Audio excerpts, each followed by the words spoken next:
What's going on, FA What's Nation? going on, FA Jonathan Nation? With Jonathan Andrew Cooper. Andrew Cooper is week 18 of the NFL season here, Coop. Well, many have completed their fantasy football championship runs here. There are still leagues that play the week for better or for worse. Not necessarily my cup of tea, but there's also week 18 DFS as well. That I think is a lot of scenarios to be played out today. Not only teams that are still vying for playoff spots, but there's also those teams that are players that are looking for incentives as well. So something definitely to pay attention to when it comes to building out those DFS lineups. Yeah, for sure, man. Yeah, for sure, man. I've got my Patriots run the East shirt on. Got some good juju going for the team. I can't believe we have to root for Howard Bender's Jets today. The Patriots have some sort of shot at the division. Yeah, It's a rare occasion. Yeah, it's pretty wild here that we have having to root for the Jets. I tweeted out the Dwight office gift there. It's like my enemy is my enemy is my friend, but the friend of my enemy is my enemy. So it's the whole thing. But yeah, we need the Jets to somehow beat the Bills this week. The Patriots have to beat Miami to win the AFC East. Seems unlikely, but hey, you know what? The Jets were Buccaneers last week until like the final 40 seconds of that game, and Brady threw a long touchdown pass. So anything's possible in the NFL, right? We've seen the Buffalo Bills lost to the Jacksonville Jaguars of all teams this week. They almost lost to the Atlanta Falcons. They had that touchdown overturned there on Atlanta at the end of that game. Ultimately turning them over on downs and Buffalo lead up from there. But I mean, they're not really playing great football. Right. I mean, the Texans put a whooping on the Chargers. It's one of those, they say any given Sunday, so it's possible. I mean, I wonder what the parlay would look like having the Jets beat the Bills, but also the Patriots lose. That would be the double heartbreaker. I imagine that it would be pretty low in here. Again, we were 11 to 12.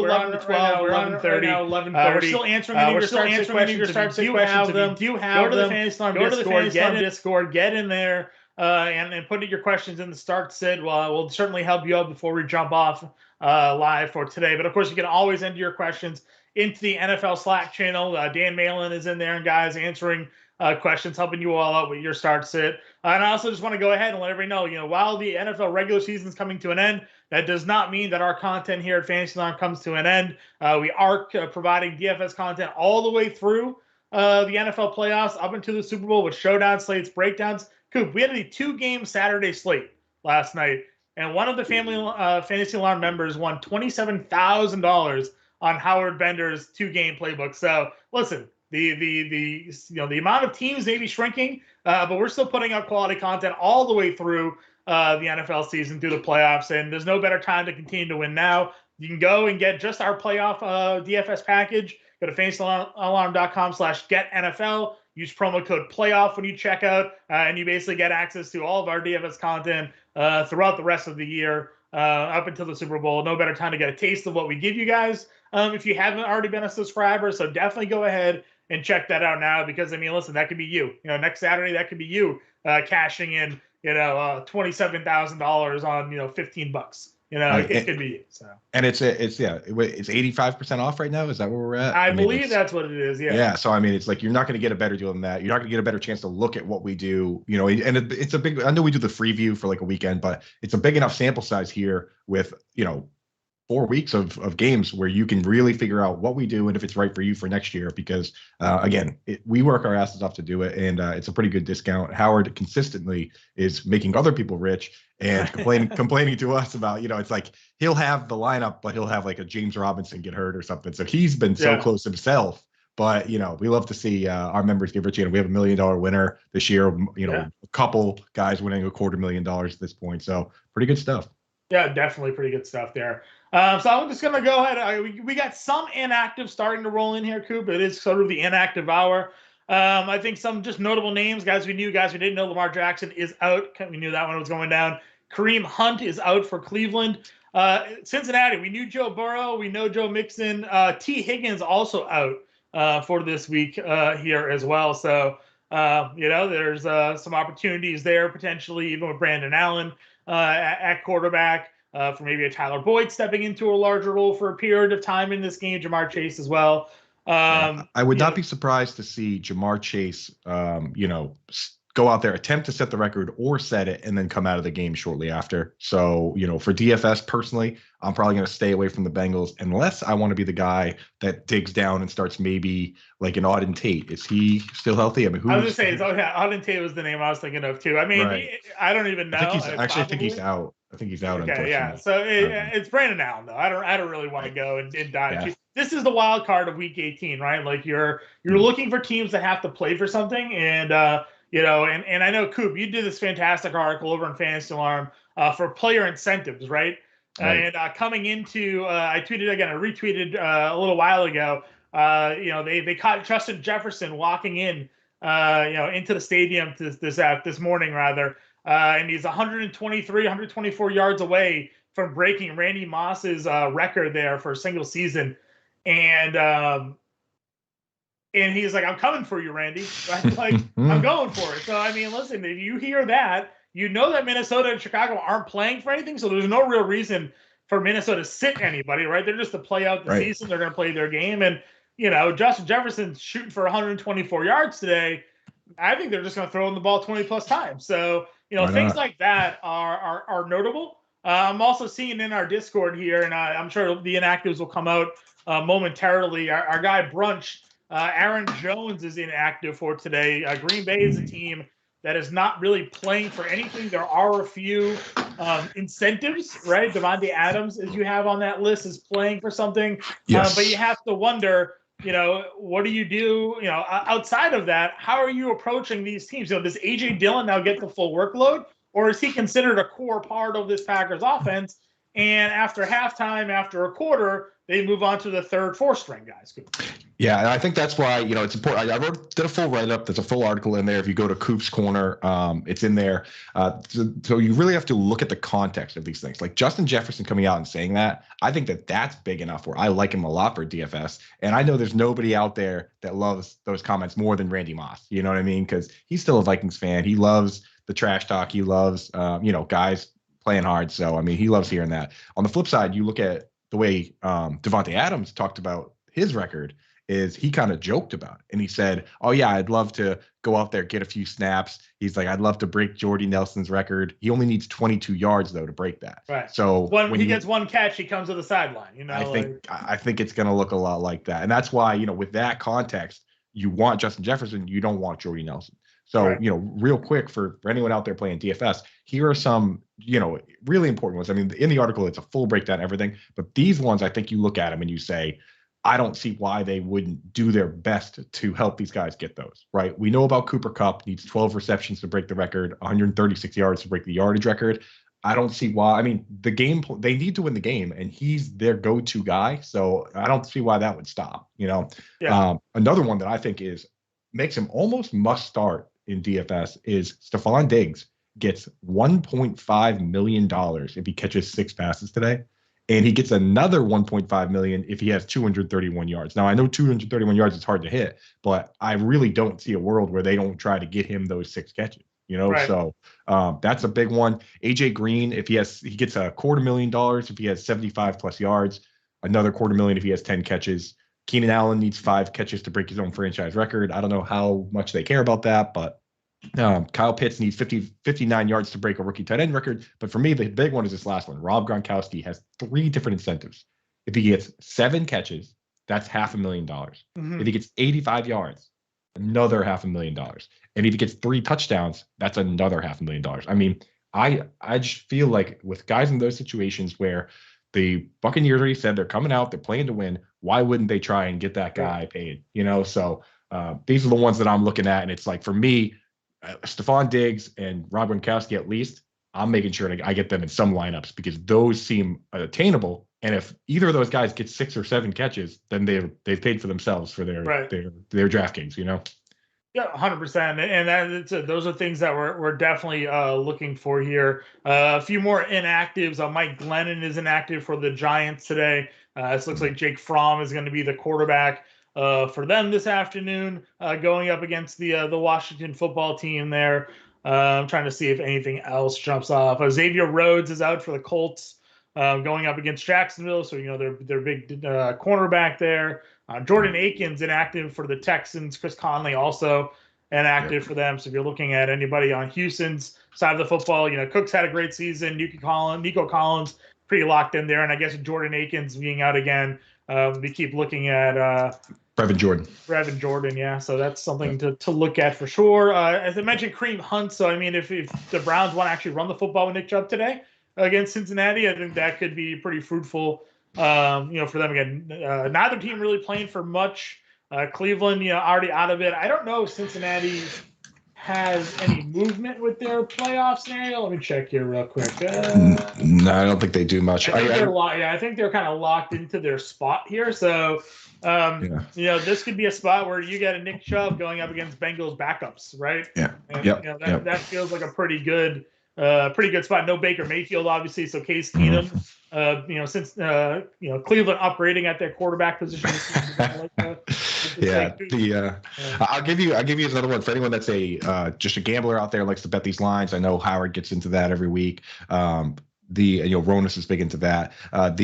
For Washington, Taylor Heineke, his base salary is only $1 million, and he gets an extra $125,000 if he plays 60% of the snaps and wins today.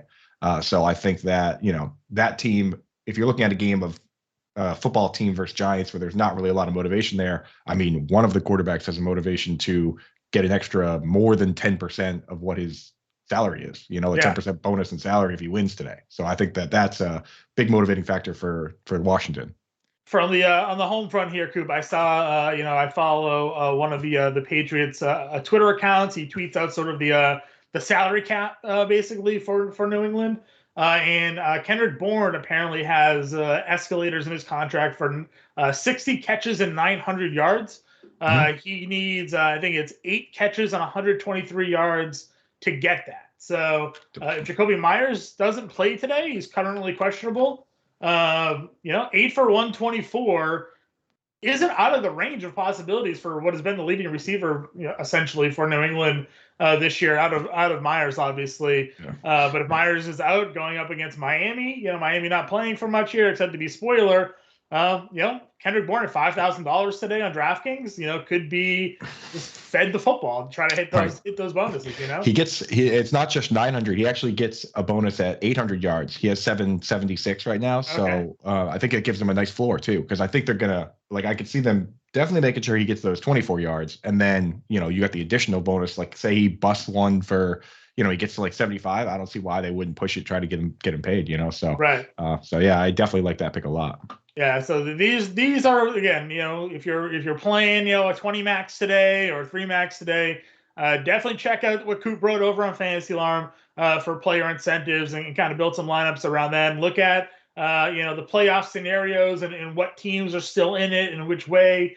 They can either improve their playoff standings or win the division and whatnot. And so you have an idea of who's going to be in the game the whole time. There's nothing worse than spending up on a player that's going to play a quarter, right? It's just it definitely makes it a tough pill to swallow there. So let me go ahead and just get one question out of the way here. Our guy Home Run playing through Week 18, Coop. So let me ask you here. He's got 3 questions for us.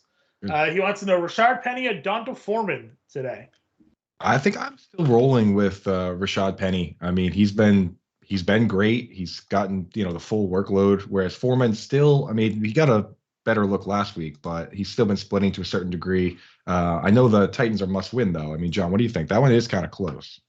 It is. It's kind of close. Foreman coming off a monster game last week too. I don't think many expected him to bust off 123 yards there. And now it's Houston, right? And you attack Houston on the ground, you can run against them, and Titans are in a must-win. So, I like that. Now, Penny's been fantastic over these last few weeks. Arizona does have a decent run defense.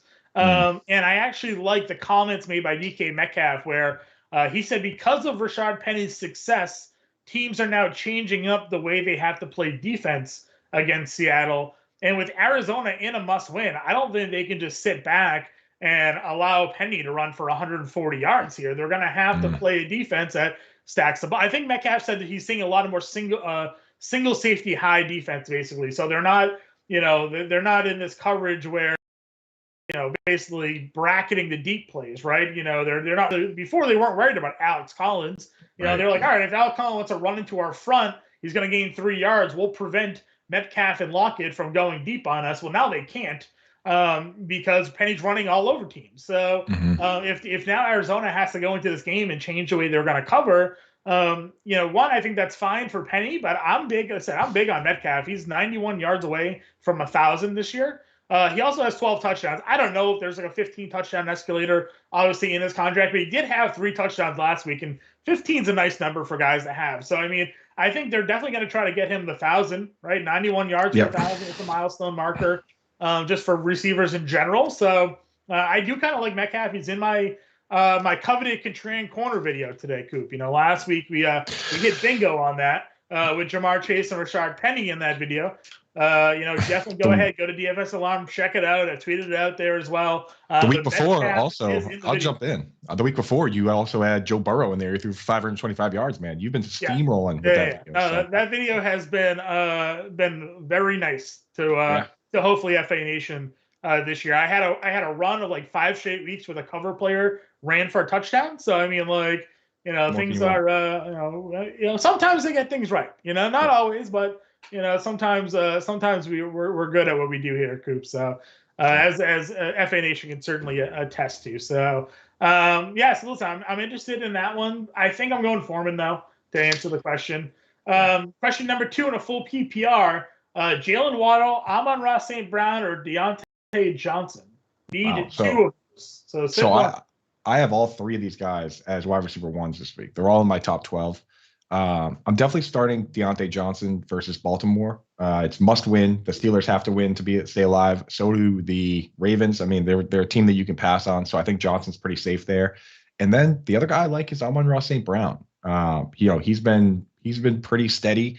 He also needs, I think it's like 22 yards or something to get the rookie record, which is actually not Calvin Johnson, but it's Roy Williams that currently holds that. So I think he's pretty safe there. Jalen Waddle gets the Patriots.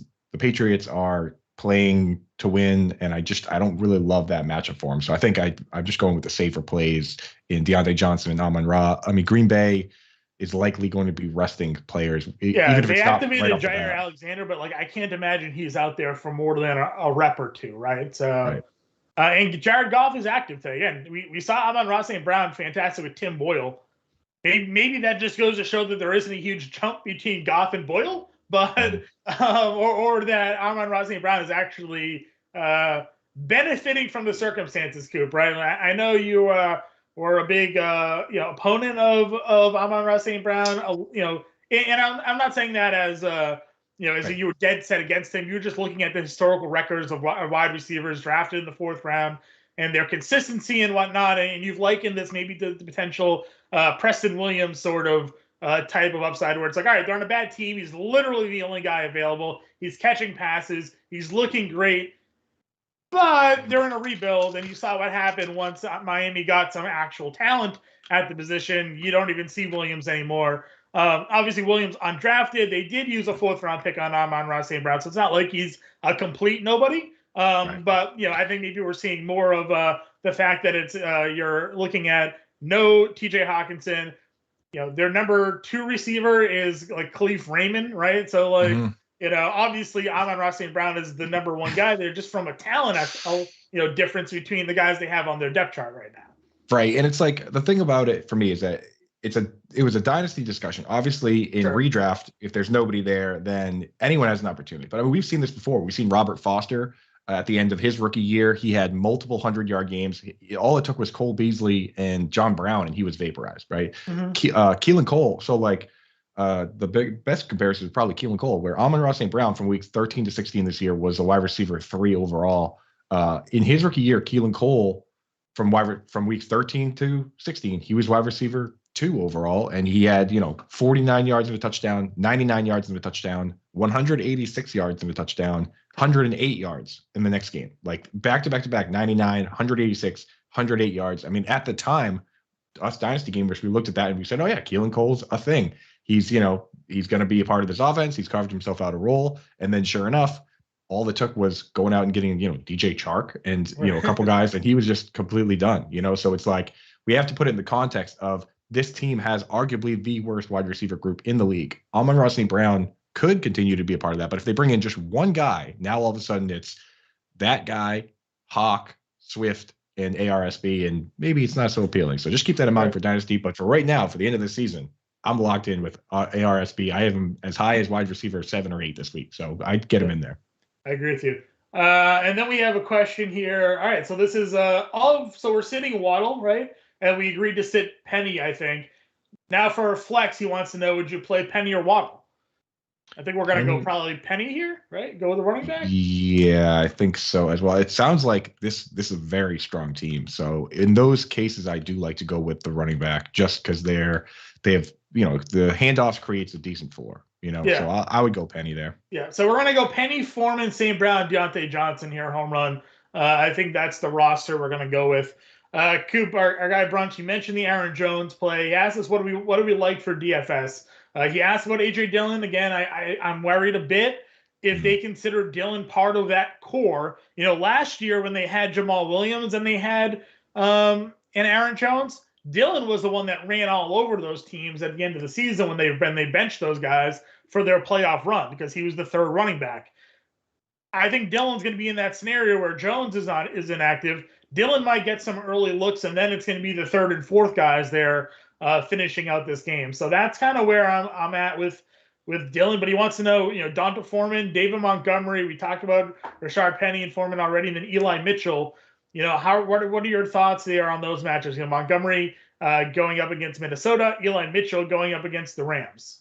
Yeah, I think with this group of players, you really got to look into motivation, right? So, for instance, Donta Foreman, the Titans, if they win today, they lock up the first seed in the AFC. The Chiefs won. So now if the Titans lose, they have to play next week. If they win, then they get a bye week. It's a humongous game for them. So the motivation for Donta Foreman versus a, AJ Dillon or David Montgomery, it's night and day, right? So a guy like that, I feel much more comfortable with him in my lineup.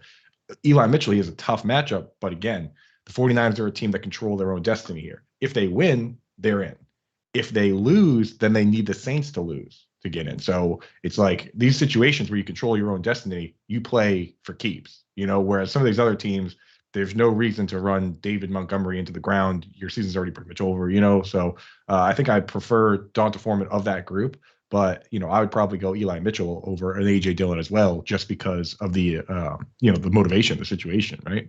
Right. Yeah, I think that's probably where I'm going to go. I mean, listen, A.J. Dillon could play the first quarter and run for like 2 scores against the Lions. It's not impossible. The Lions are so bad, and Dillon is a beast of a running back. There's just, you don't want to invest in a guy that you don't think is going to play. So, again, I have Ramondre Stevenson in my contrarian corner video. He's the cover, so I'm not really giving any secrets away there. We saw reports that Damian Harris is still dealing with that hamstring.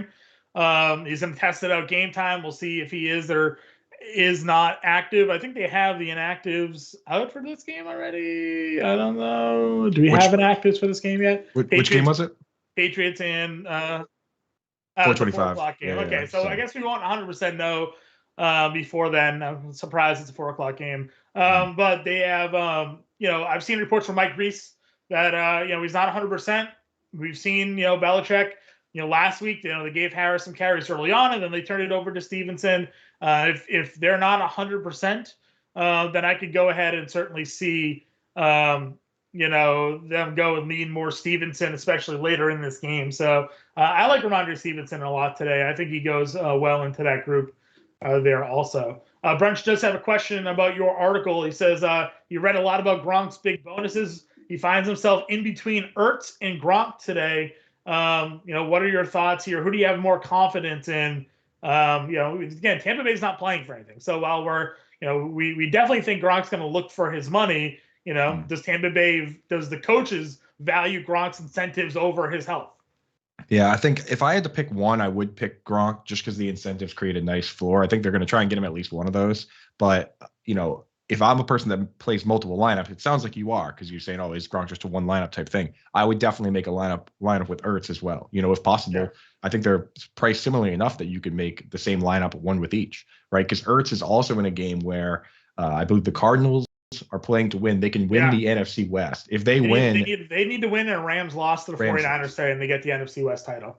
Right. So they're playing to win for sure, and Ertz is a big part of that offense, obviously. AJ Green also has incentives. I mentioned it earlier, but if he gets, I think, 75 yards today, he gets another $250,000. I know AJ Green's probably got enough money that $250,000 to him, it's not the same as Taylor Heineke, trying to win that 125. I mean, that's like, one-tenth of his net worth for AJ Green. This isn't as big, but the thing with Green and Ertz is that with no DeAndre Hopkins, they are the focal points of the offense. So I like those guys, and I think James Conner's out, so Chase Edmonds from that game is also kind of. Edmonds. No, it's the other way around. Edmonds is out. Conner's the one that's questionable. But if Conner's also out, Eno Benjamin is like the starting running back there today, which would, in my opinion, mean that Kyler Murray's throwing 40 times. Right, like they're not just handing off to.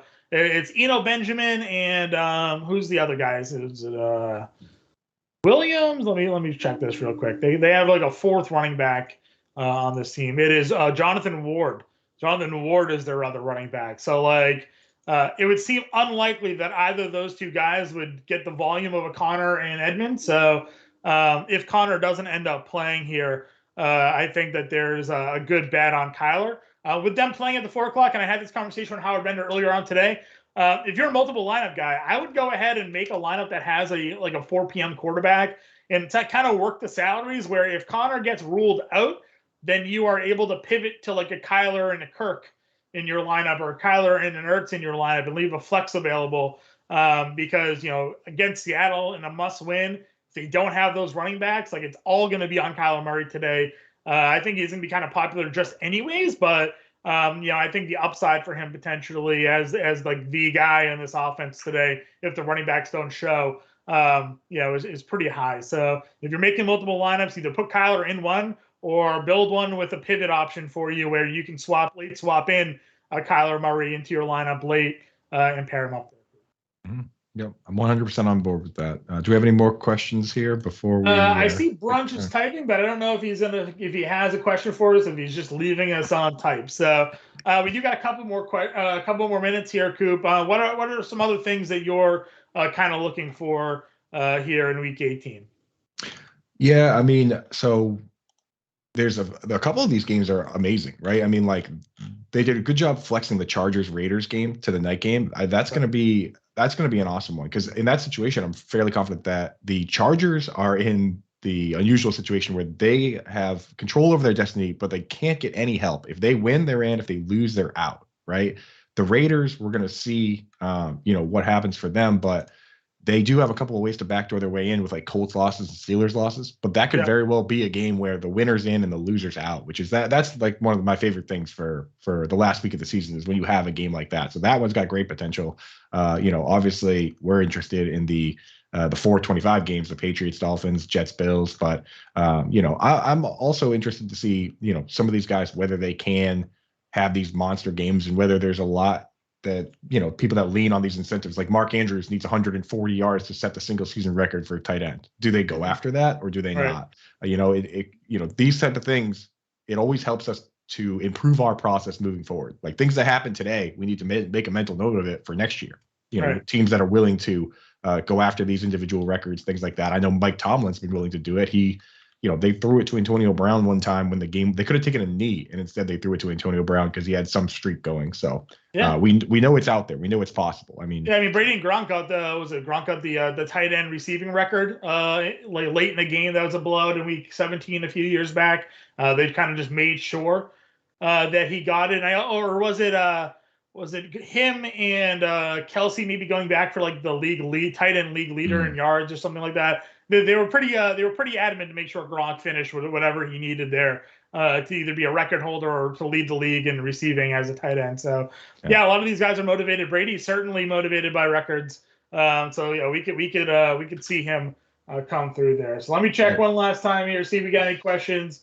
No question here. Just said good to hear on Kyler. He's in 90% of your cash games. I think you're safe there, Brunch.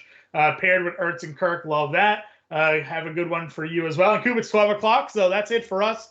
Good luck, everybody, in Week 18. If you have any further questions, get in the Discord there. And if you're not yet a member, So you don't have access yet to the Fantasy Alarm Discord. It's never too late. We're still doing content all the way through the NFL playoffs. Go to fantasyalarm.com/getNFL, promo code playoffs there to take advantage of our package going through the Super Bowl with DFS content for all of you, and some playoff contest content as well that Coop will be writing up for those playing in those contests as well. So be on the lookout for that next week. But for now, Coop and I will catch you guys later.